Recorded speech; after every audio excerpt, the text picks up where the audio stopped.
Bom dia, meus alunos do oitavo ano do Colégio Municipal Darcy Ribeiro. Hoje vamos falar sobre vozes do verbo, voz ativa, voz passiva e voz reflexiva. Atividade 8, oitavo ano. Então vem comigo, vamos lá. Voz ativa, voz passiva, voz reflexiva. Vamos ver o que é. O que será? Com vocês, vozes verbais. No primeiro caso, nós temos a voz ativa. A voz ativa, como o nome está dizendo aqui, olha, o sujeito é agente. O sujeito pratica a ação. Então eu tenho lá, o menino leu o livro. Sujeito, o menino. O que o menino fez? Ele leu o livro. Então, nós chamamos de voz ativa porque o menino praticou a ação. Voz ativa. A criança quebrou o copo. Nós temos lá, olha só, sujeito, a criança, né? É o meu sujeito. E nós temos o verbo. O sujeito aqui vai ser agente. E o verbo vai estar na voz ativa, porque o sujeito executou a ação. Simples assim. Todos podem comprovar esses dados. Todos é o meu sujeito, podem comprovar, é o meu verbo, sendo que aqui eu tenho sujeito, que é o meu agente, e o verbo está na voz ativa. Então, o sujeito executa a ação. Indicadores apontam perda de dinamismo. Indicadores, meu sujeito.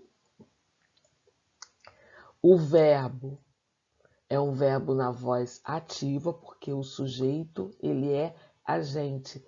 Ele executa a ação, ok? Então, vocês perceberam?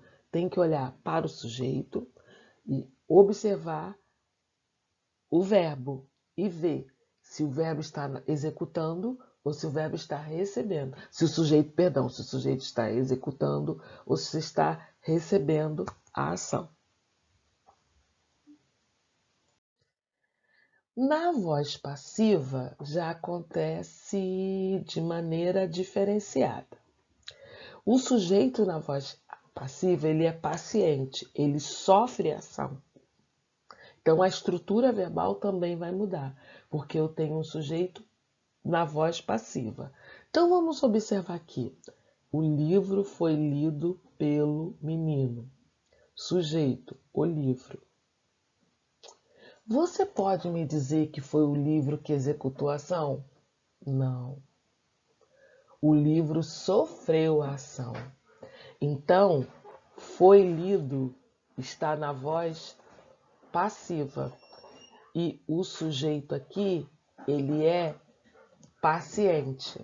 Entenderam a diferença entre voz ativa e voz passiva? Na voz ativa, o sujeito é agente, o verbo está na voz ativa.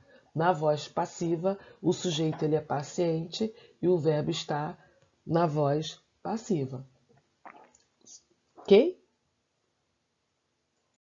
Vamos agora observar alguns exemplos.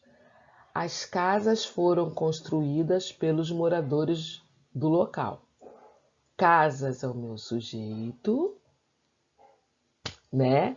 E nós temos lá, foram construídas pelos moradores locais.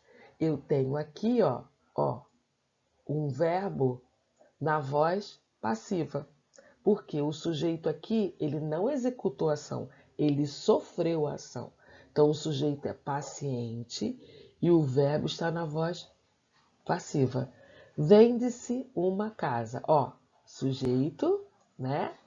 Aqui, vende-se é o meu verbo que está na voz passiva. Então, aqui eu tenho um sujeito paciente. A casa está lá, ele não está executando a ação, ele está recebendo a ação.